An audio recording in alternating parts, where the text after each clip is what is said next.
Well, hey everybody, I'm Jan Erickson from Stepping Aside, and welcome to As Above, So Below, a rune and tarot divination for Thursday, the 13th day of July, 2023. Well, happy birthday to our granddaughter. She's 6 today. We'll be giving her a call later this afternoon. We have a guy coming out from the pest control place. They deal with raccoons, and I don't think he's gonna set traps today, but maybe Monday or something he'll set traps for a week or so and see how that goes. And we'll see if we can trap these guys and these raccoons and get them out of here. They safely remove them and relocate them, I guess. So I don't know. So we're gonna do that because the mama, when my husband was out irrigating at night, stood up full height, 3 feet or better. I mean, this animal is huge, and she was maybe 20 feet away from him, and she stood up on her. And it was night, it was pitch black, right? And other than my husband's headlight, and she stood up and growled at him and got aggressive. And because I guess one of her babies, or maybe all three, we think she has three, but she could have more. We don't know. Was up in the apple tree above him. So yeah, so I called them, and they're like, oh yeah, we do that. I'm like, great. So we don't want to shoot them. I mean, unless we have to, but if they come at him, what choice does he have? But she's defending her babies is what she's doing, and she's getting aggressive, and we can't have that. Plus she's killed possibly 3 of our chickens. Definitely 2, but maybe 3, because we had another one died the other day. So I don't know what's happening here, but that's what's been going on here in our lives. We're still dealing with that from last week, and now the other day, and it's like, so it's untenable. It's unacceptable. Because now they're going after my husband. We can't have that either. So anyway, as the world turns evidently on our little farm, I don't know. Let's take a look at today's, oh, well, it's the same as on Monday, Rado. Now, Rado again is about, you think rider and horse, you think that integration, but it's really the soul's journey into form. And it's comprised of Isa and Laguz and Vunyo and Kenaz 3 times, basically. So that really emphasizes the torch, or the light of spirit, with Kenaz. But the Vunyo is about fellowship and joy. So the fellowship aspect, that's the... and with joy, it'd be higher awareness. So higher awareness, soul saying, we're going to make this a collaborative experience or integrative experience. Is process over the goal, essentially. And so the quality of that experience is important. So apparently we're still working on that this week, given that we had it on Monday. Let's go ahead. Let's see if we get Kata Draconis again when I throw down the Geomancy runes. Let's see what we get. Put them in the order of fire, air, water, and earth. Oh, no. This time we get Vaya, which is the path or the way. So taking that type of integrated collaborative path, either between the soul and the ego, or between you and someone else or a group of someone else's, it really can develop a brand new path for people, or to stay on that path. This would be Vaya. But it's the direction that you need to go here, letting higher awareness govern your collaborative experiences or integrated experiences with others, or the inner path that you're on, and having soul integrate in a way with ego, that soul is present and resonates, instead of being something that seems removed from our daily experiences. Let's go ahead and I'll remind you on Monday, if you didn't see Monday's deal, that had it was Rado, Kata Draconis, which was bringing something to an end. It could also mean karma. And so working through karma is an interesting concept. We had the Hanged Man, which was surrendering. to spirit, basically, to higher awareness. Seven of Swords, which could be deception. And with swords, that's the air element. So that's going to be communication, interactions, justice, deception, truth. It can be, the seven is really about letting things settle out. So there could be some observation involved. Anyway, and we also had the card Justice. So we had two cards from the major arcana, again, soul archetype cards.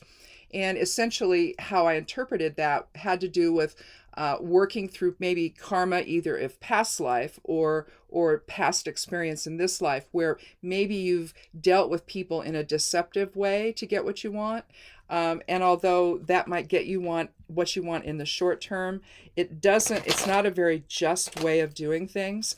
And people do notice. And they might not realize for sure what happened, but they're going to feel weird about it, So over time, they figure out that you're somebody that really doesn't, isn't being completely honest in their dealings with in your dealings with other people. And so it's just suggesting, to learn how to integrate soul into that because there you have a little more ego at work instead of soul at work. And so that we'll just see.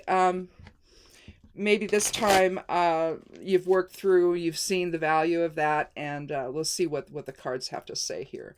Let's go ahead and cut the deck. We'll take 3 cards from the bottom. Well, we have the Ace of Pentacles, the 8 of Cups, and the 3 of Swords.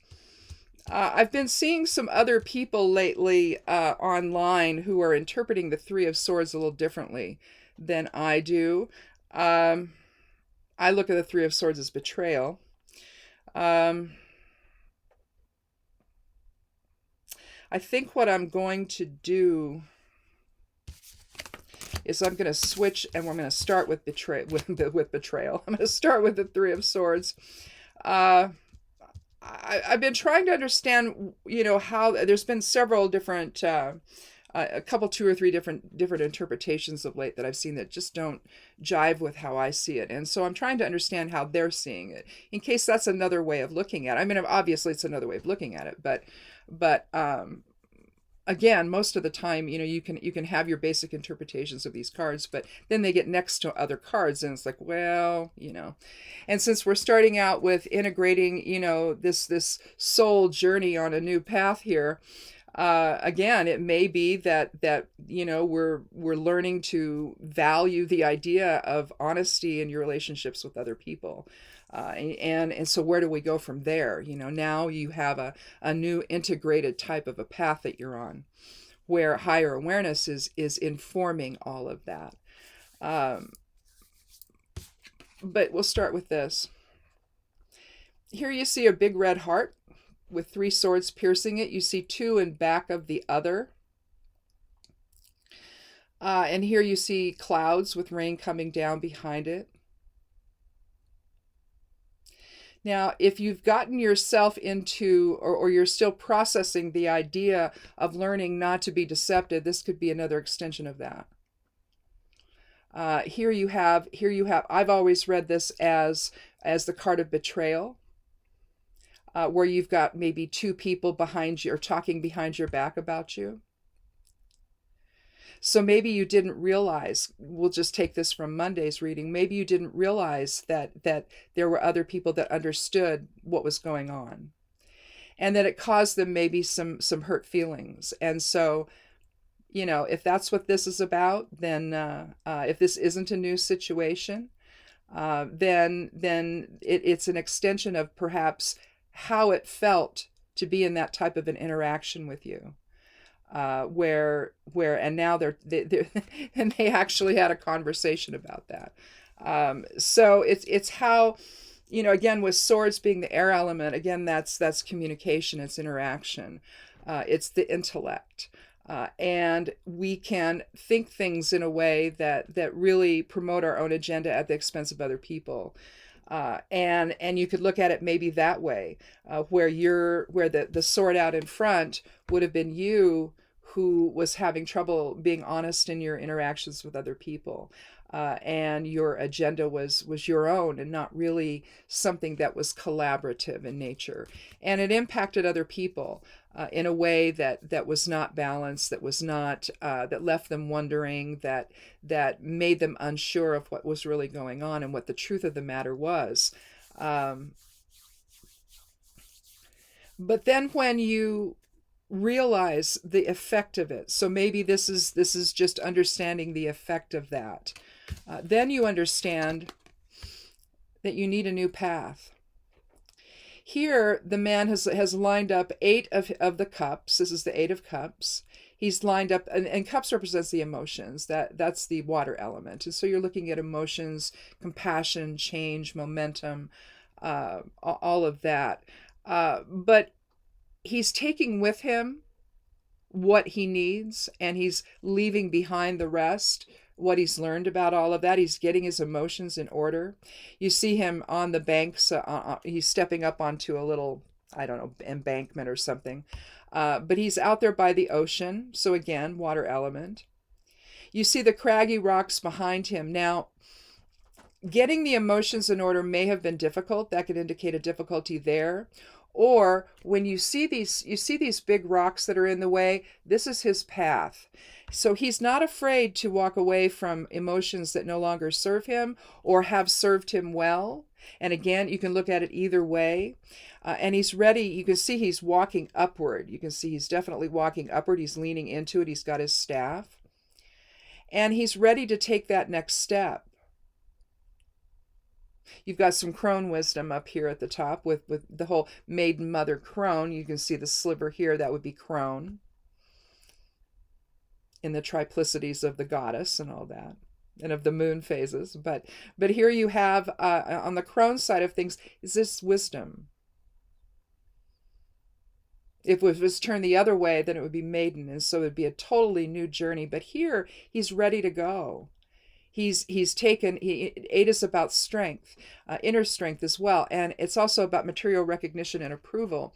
But in this case, I really think it's talking about having the inner strength to pursue a new journey, a new path. And again, Rado and Vaya are telling us that. One that is aware, that brings in wisdom, higher wisdom in this case. And irrespective of the challenges he may face over here, and obviously the challenges he's either faced or this is just part of the challenges here, however you want to see it. He's ready to go. He's ready. He's emotionally secure, and he's willing to take the risks to gain additional wisdom in his life.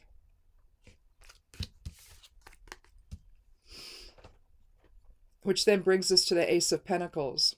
After he's made that choice to do that, now perhaps he's going to gain an additional level of material security.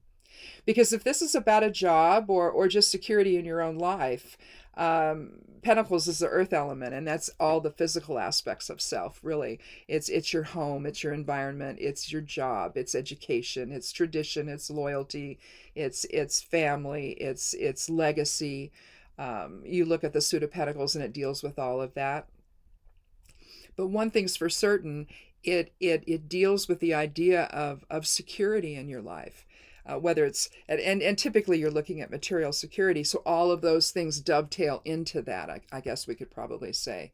But like all aces, you see a hand reaching out from a darker cloud, this time holding a very large coin in its hand, radiating here again, so this is from spirit. You see lilies here. You see the path, and you see the wall here, or the hedgerow, if you want to. It just depends. There could be a stone wall with stuff growing over it, but again, it could be a hedgerow. But you see this lovely little archway here, again, covered by vines or plants of some kind. And you see, again, just like you do in the 8, you see a mountain in the distance. So there's going to be challenges, of course, along that new path. But it's a path that leads you to better security.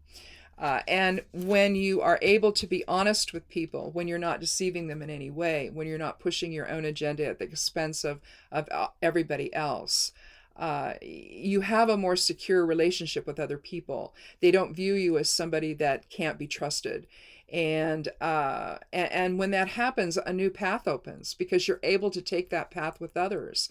And again, if you're going to look at this from an inner standpoint as well, it's the integration between soul and ego, and essentially transmuting ego into spirit, so that ego is not the one making all of the choices here. And typically, we feel separate from spirit. We feel separate. It's something we have to, some religions will tell you to basically through good works you work your way back. Well, no, I don't agree with that. I believe that we are souls inhabiting these bodies for a period of time, here and likely a whole lot of other places as well. And we're learning, and we're bringing that learning back to the collective consciousness. That's what we bring back. It's not that we're working our way back so that that somehow we live in such sin that we're not, that we're not part of the Creator. We are, in my opinion. And so that doesn't leave us. It's just we turn our attention to the immediacy of the moment and the reaction of it all, and seeing things with judgment instead of seeing things through higher wisdom. And if we saw things through higher wisdom, the problems that we have together would be shared instead of being, at odds with each other. And the working it all out would be a collaborative experience, like it should be. Instead of, the ego taking over and making a mess out of everything. And I think that's what when you look at Rado, it's suggesting, what's your process? How are you negotiating, and how are you navigating your way through and transacting your way through this physical experience? How is the soul doing that? Is the soul present? Or is the soul so far into the background that the ego's not listening? And so if soul takes its power back, essentially, and stops all of that, and stops the personalizing and the personal agenda and the ego aspects of all of this, then I think that it's a lot easier to give up that need to control the situation at the expense of other people that might be part of that experience you're having, that situation. That's why I think, a job is a really good example of this. You in a job situation where you're collaborating with other people. Are you pushing your own agenda at the expense of the voices of other people? People will view you in a different way if you do that. They're going to feel like, well, why should I contribute? Because it's not going to go my way anyway. She's not going to listen, or he's not going to listen. And so that's the kind of experience where it's not a Rado experience. It's you're focused on a particular goal, and you're forgetting the nuts and bolts of it all and how you're going to get there, and the fact that you're probably going to need other people to do that with you. And if you can't get them on the same page with you because they're resentful of never seeming to have a voice in something, or to feel like there's some deception going on, then it makes it very difficult for that integrated experience to happen. And when souls come together in an integrative experience, it's a very powerful thing. But if you have to, push past somebody's big old ego that's in the way, that's trying to control everything, well, that's a challenge in and of itself. And not everybody's going to care. They're just going to say, well, whatever, But you're not going to have a collaborative experience with those people in a way that really serves that process. And again, once you get that all integrated and you understand the value of it, then it's easier then to collectively take a shared path with others. And essentially what it does in terms of Vaya is it creates a whole new direction for you. And that can be positive, and it can bring you more material security, especially, and if you don't want to think of that in terms of finances, which, it would be job related there, then you can at least think of it in terms of what is your sense of tradition? What is your family like? Your extended family, people that populate your family that aren't actually blood relatives. If you have a family like that, what's that like? Are you valued in it? Or do you feel secure in it? Do you feel emotionally secure in that situation? Do you feel that loving support from your family and your friends and your coworkers? Or is that gone? And why is that gone? Is it because of the choices you've made? Or have you just simply gotten in with the wrong crowd? Again, you have to decide, how does this resonate for you? But I think when you understand the impact of other people not feeling like they have a voice, and you're the one that's tending to control the narrative all the time, that can feel really uncomfortable for them. And I think that's probably an extension here of what we had, the Seven of Swords, probably on Monday.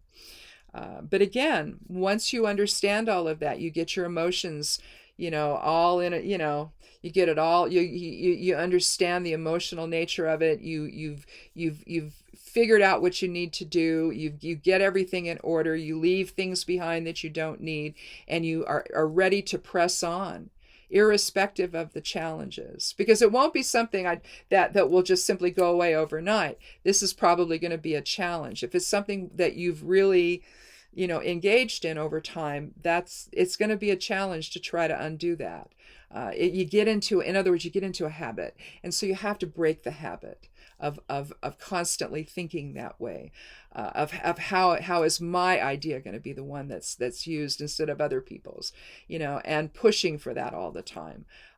Instead of listening, sitting back and listening to what other people have to say. And who knows, you could maybe take bits and pieces of everybody's ideas and come up with something even better, where everybody's voice feels represented in the situation, including your own.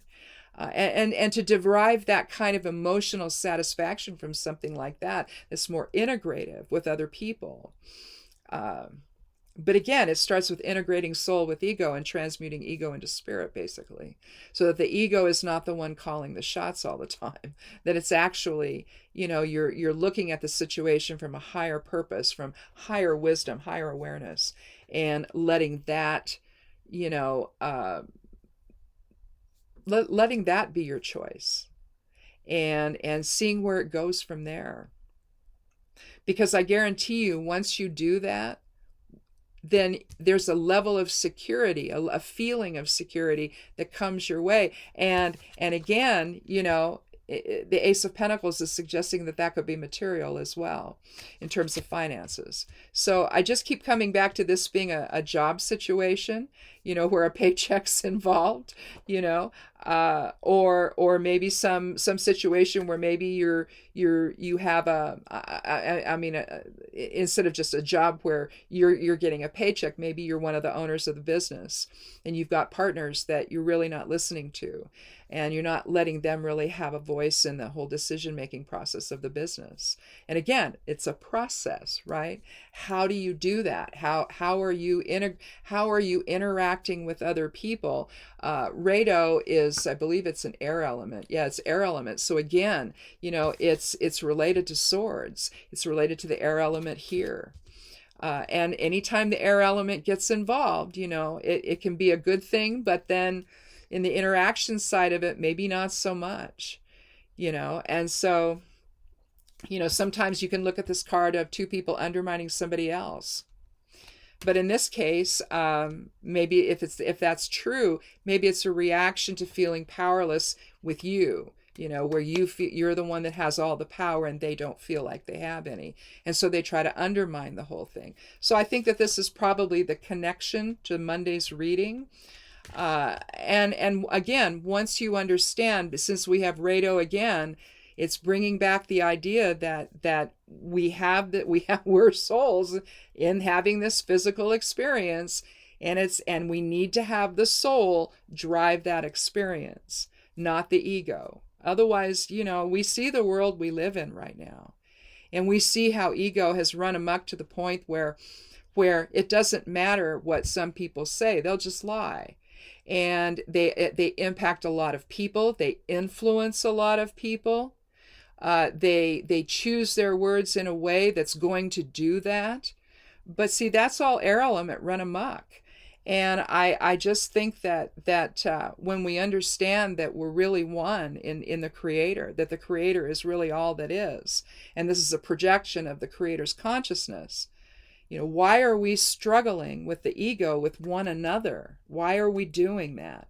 We can experience struggles in life and not have it devolve into that type of dishonesty and manipulation of people's belief systems and manipulation of what they do. The number of, this is happening, which isn't, so send me money.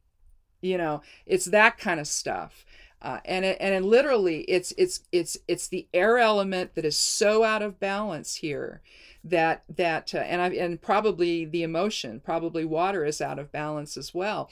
And then you get this, basically what ends up happening is you're trying to wade through the deception here of what's really, and you're asking yourself, what's really real? What are they really telling me here? Can I believe it or can I not?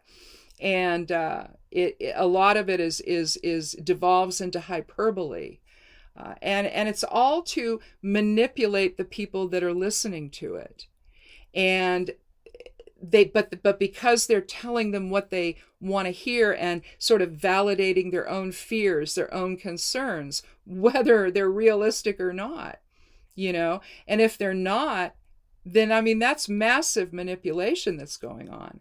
And so, we could look at this from even a greater, societal type of a situation, instead of just internal, but it all begins internally.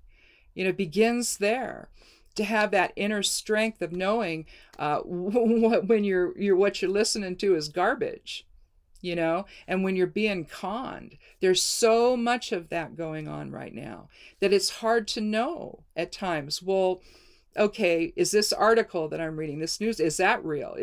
Or is what this person who I thought I could trust, is that real? You get to the point where reality has become whatever somebody wants it to be instead of what actually is. And truth can be what it's like what was that one lady, the it's alternative facts. No, it's not. You're lying. That's all she was doing, was lying. And it's like, no, the alternative facts is nonsense. It's like, I'm going to lie to you. Well, that's an alternative fact. No, it's not. And that's kind of what this reminds me of. It's people that will try to manipulate a situation for their own benefit. And it's all, and they make it seem like they're doing it for you, and that you're going to gain benefit, but you're not going to gain anything from it. But you don't know that until it's too late, right? So it's one of those situations, and I think that once you become integrated in allowing higher awareness to govern all of that, to inform all of that, then I think that the whole Rado experience comes together. The process is what's important, that integrative process within and without, in a way that is not, projecting out your own agenda onto everybody else. And because I don't think it's a comfortable place for people to be. And again, I think that's what the 3 is saying. So you get that together, and then you let go of emotions that no longer serve, or you get them all in order, either way, and you move on. In a way, you've got this space right here, this interesting space, because it's 8. You've got 5 down here and 3 up above. It's almost like he's carrying with him the 9th cup, in a way. In a sense, maybe like the Holy Grail, in a sense. That Grail moment where he understands the truth of everything, and he carries it with him on his journey forward. So maybe you can look at it that way. But in the end, there's material security and new beginnings, because you've got the ace. The ace is the number 1, and that's new beginnings. It's also leadership and talent, and the sky's the limit, basically. So I think I'm comfortable. There's enough, with Rado there, and the idea of a new path, and that takes us out of deception, making a different choice that way. creates a more emotionally fulfilling experience with others, and and improves the process that you take to get there. And then in the end, you have better material security for yourself, which doesn't always necessarily involve finances, although it likely would. So again, this could have something to do with a job situation, or something that, again, if you own a business with other people or something. But there just seems to be that sort of, but it could apply to other things as well. So just however this resonates for you. I think it's a valuable lesson for people to learn either way. So anyhow, I guess that's it. Have a good weekend.